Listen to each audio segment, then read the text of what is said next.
It was a Saturday afternoon, much like any other Saturday afternoon, and as usual, I was sitting in the lounge watching TV.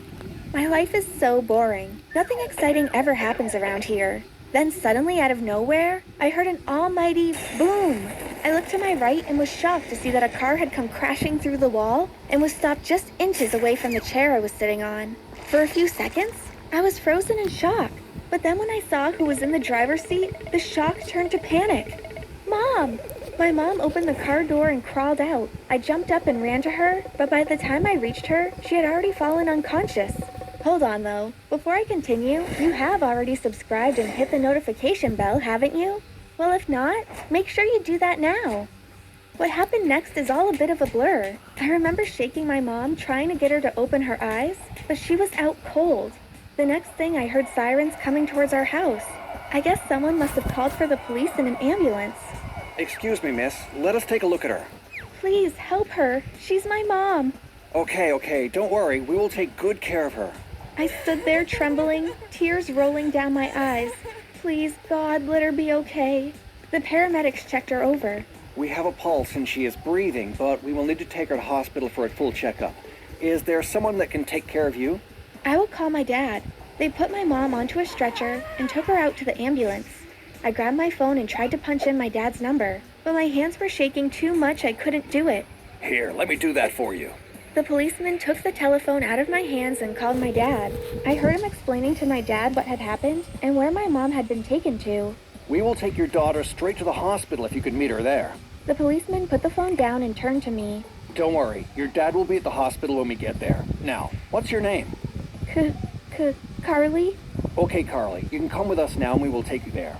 What about the car and the wall? Don't you worry yourself about that. One of our men will make all the arrangements. I followed the policeman out to his car. I was in a complete daze. I heard some of our neighbors calling out to me. Carly, are you okay? I can't believe what's happened. Is your mom okay? I didn't answer them. I didn't even look their way. I didn't say a word on the drive to the hospital. I felt numb with shock. How could it have happened? Mom is always such a careful driver. When we arrived at the hospital, my dad came running over to me. Carly, thank God you're all right. I can't imagine what might have happened if you'd been standing by that wall. I'm okay, Dad, really. I'm fine. It's Mom I'm worried about. How is she? The doctors have taken her into surgery. Did she wake up? Not yet, but the doctor said that it's normal. Her body is in shock. She doesn't have any serious injuries, but she does need some stitches. With that, I burst into tears. I sobbed and sobbed. Oh, come on, Carly. Everything's going to be all right. Don't cry, darling. But it's all my fault. No, it isn't. How could it be your fault? Because I was sitting there complaining about how nothing exciting ever happened, then the next thing, Mom came crashing through the wall. Carly, it was just an accident. That's all. Come here. I let my dad put his arms around me and I leant my head on his chest. As soon as I felt his hug, I began to feel better. Mr. Evans? Yes? I turned around and saw a doctor standing there. Your wife is out of surgery. Everything went well. Oh, thank goodness. Can we see her? I'm afraid she is still in a coma, but you can sit by her side for a while. My dad and I followed the doctor as he led us down to the room where my mom was. When I saw her lying in the bed, I gasped. Oh, she looked so pale. We're confident she'll make a full recovery, but it's difficult to know until she wakes up out of the coma. When do you think that will be? We have no idea. It could be hours. It could be days or even weeks. Weeks? Yes, unfortunately, we have no way to control it. It's down to your mom and her body. I couldn't believe how the day had turned out. That morning when I had said goodbye to my mom as she went off to work, I had no idea that it might be the last time I would be able to speak to her for weeks. For the first few days after the accident, my dad and I never left my mom's side. But gradually, as the weeks went by, we began to spend less and less time with her. There wasn't anything we could do. We just had to wait. And even though the weeks then turned into months, we never gave up hope that one day she would wake up from the coma. When I did go to see her, I would sit by her bed and tell her all about the things I had been doing. Stuff that I'd done at school and things I was looking forward to. The doctors had told us that even though she couldn't answer us, they were certain that she could hear us. But by the time she had been in the coma for 10 months, I was fed up with going to the hospital.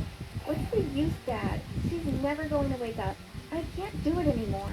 It's okay, Carly. I understand. So after that, I didn't go to visit my mom again. I just needed to get on with my life. At school, I could pretend that everything was normal. My friends all knew what had happened to my mom, but they had stopped asking about her long ago.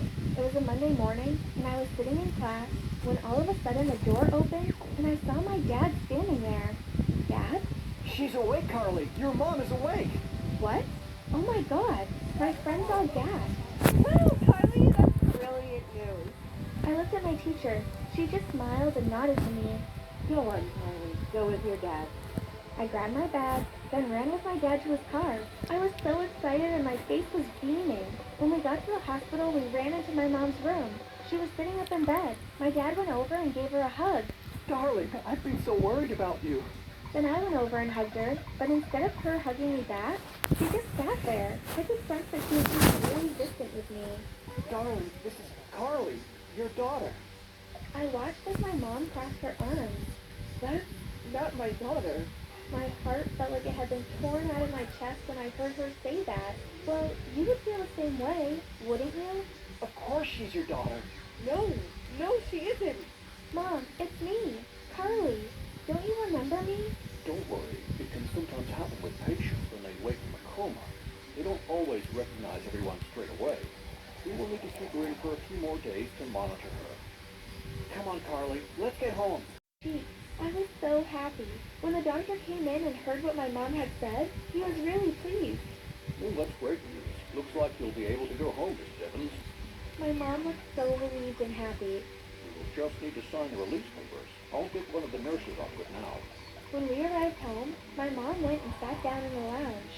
I'll make dinner for us, Carly. You can take your mom a cup of tea. It felt so lovely to have Mom back home.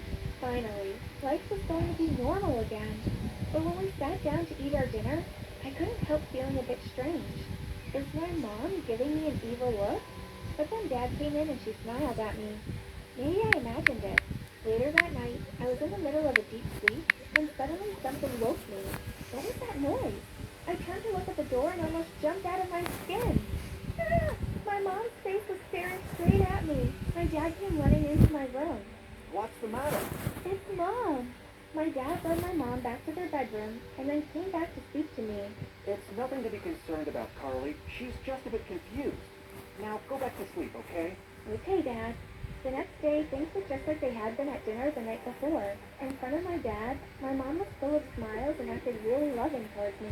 But whenever he was out of sight, she was spiteful and mean. I was really scared of her changing mood. That night when I went to bed, I locked the door to my room. I didn't want any chance of a repeat performance of the night before. I hadn't been asleep for very long when a noise woke me. I looked towards the door, but there was no one there. Suddenly, I heard the window smash, and glass shattered all over the floor. I turned to look and saw my mom climbing in through the window. She flew across the room and leaped at me. Oh my god, is she trying to kill me? Help! Help!